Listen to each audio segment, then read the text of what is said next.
আল্লাহ ছাড়া কেউই জানে না কার কখন কোনভাবে বিপদ আসবে।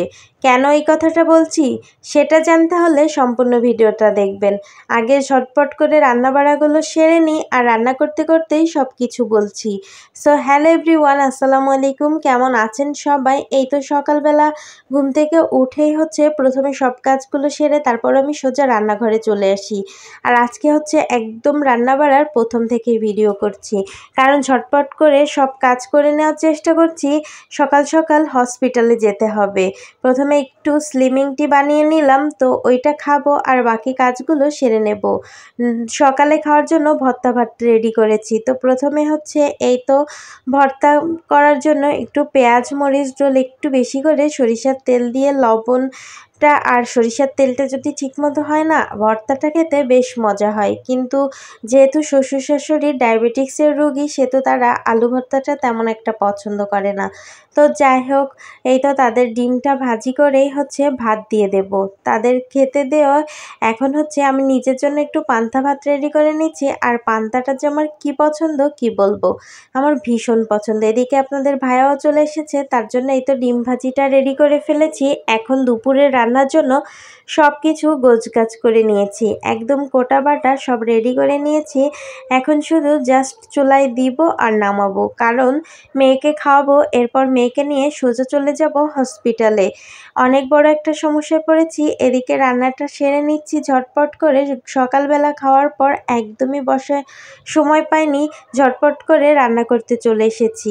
আজকে কোয়েল পাখির মাংস রান্না করব আলু দিয়ে। তো প্রথমে মশলাটা ভালো মতো কষিয়ে নিয়েছি, এরপর এই তো মাংসগুলো দিয়ে দিলাম, সেই সঙ্গে আলুটাও দিয়ে দিলাম, কারণ পাখির মাংসটা সেদ্ধ হতে তেমন একটা সময় লাগবে না।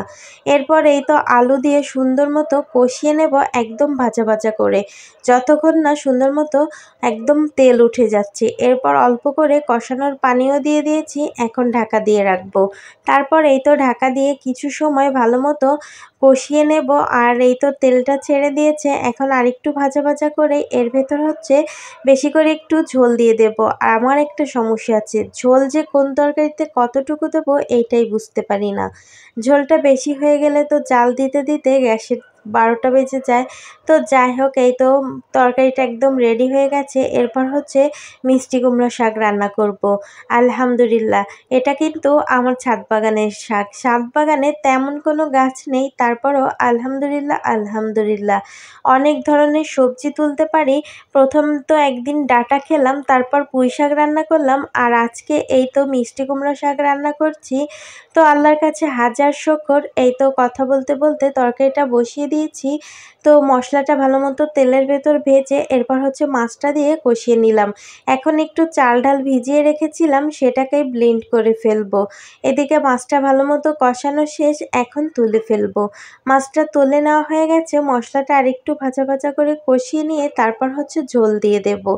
একদম সিম্পলভাবেই রান্না করি, পেঁয়াজ রসুন আর কাঁচামরিচ দিয়েছি, যেহেতু শাক এজন্য একটু রসুন দিয়েছি।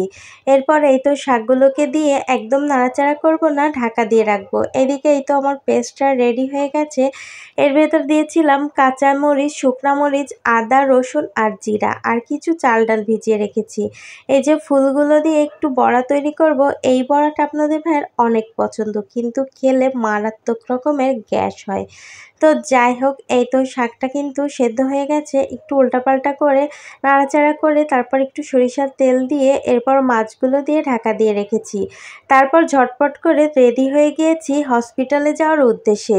যেহেতু বাচ্চা মানুষ, আমাদের কখন কোন বিপদ আসে সেটা তো কেউই বলতে পারবো না। তারপর এই তো মেয়েকে ভ্যাকসিন দিতে নিয়ে এসেছি, বিড়ালে হাঁচড় দিয়েছে। ভ্যাকসিন দেওয়া শেষ করে ঝটপট করে বাসায় চলে এসেছি।